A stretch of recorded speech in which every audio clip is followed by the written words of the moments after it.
അങ്ങനെ നമ്മുടെ സച്ചി രേവതി സുഖമായി കടന്നുറങ്ങുന്ന സമയത്ത് പുറത്ത് ഗുണ്ടകളിരുന്ന് ഒരുപാട് ബഹളം കൂട്ടിട്ടുണ്ട്.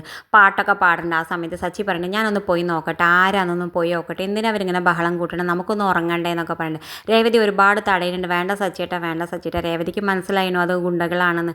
പക്ഷേ സച്ചി കേൾക്കാതെ പുറത്ത് പോയി തുറന്ന് നോക്കുമ്പോൾ ഇവരായിരുന്നല്ലോ, ഇവരെ കൈകാര്യം ഞാൻ ചെയ്തോളാം എന്നൊക്കെ പറഞ്ഞിട്ട് സച്ചി എന്തായാലും അവരോട് അടികൂടാൻ പോകുന്നുണ്ട്. പിന്നെ കാണിക്കണം നമ്മൾ ശ്രുതിയും കൂടി ടൂറൊക്കെ പോകാൻ വേണ്ടി ഇറങ്ങണ സമയത്ത് നമ്മുടെ ചന്ദ്രയാണെങ്കിൽ വയറ് വേദനിച്ചിട്ട് അഭിനയിക്കുന്നുണ്ട്. അയ്യോ അമ്മേ എന്നൊക്കെ പറയുന്നുണ്ട്. ആ സമയത്ത് നമ്മൾ ശ്രുതി അടുത്തേക്ക് ചെന്നിട്ട്, അമ്മേ ഞാൻ വിദേശത്തേക്ക് ഒന്നല്ലല്ലോ പോകുന്നത്, ഞാൻ 2-3 ദിവസം കഴിഞ്ഞാൽ മടങ്ങി വരും, അമ്മ സങ്കടപ്പെടണ്ട എന്നൊക്കെ പറയുന്നുണ്ട്. ആ സമയത്ത് നമ്മൾ ചന്ദ്ര പറയുന്നത്, ഞാൻ അതുകൊണ്ടല്ലടാ കാരണം എനിക്ക് വയറ് വേദനിച്ചിട്ടാണ്, എനിക്ക് തീരെ പറ്റണില്ല എന്ന് പറയുന്നുണ്ട്. എന്തായാലും ചന്ദ്ര ബഹളം കൂട്ടിയിട്ട് ശ്രുതിയുടെയും ടൂറൊക്കെ മുടക്കുന്നുണ്ട്.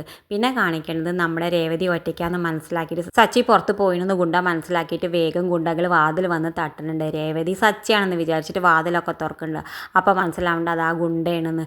എന്തായാലും ആ ഗുണ്ട രേവതിയെ ഉപദ്രവിക്കാൻ വേണ്ടിയിട്ടാണ് വരുന്നത്. വേഗം രേവതി വാതിലടക്കിയിട്ട് പേടിച്ചിട്ട് അവൾക്ക് ഇനി എന്താ ചെയ്യേണ്ടതെന്ന് അറിയാതെ പേടിച്ച് വരച്ച് നിൽക്കുന്നത്. ഇത് കാണിച്ചുകൊണ്ടാണ് ഇന്നത്തെ പ്രൊമോ അവസാനിക്കുന്നത്. ഇതുപോലുള്ള പ്രൊമോ വിശേഷങ്ങൾ നിങ്ങളുടെ മുന്നിൽ എളുപ്പത്തിൽ എത്താൻ ഈ ചാനൽ ഒന്ന് സബ്സ്ക്രൈബ് ചെയ്യാൻ മറക്കരുതേ.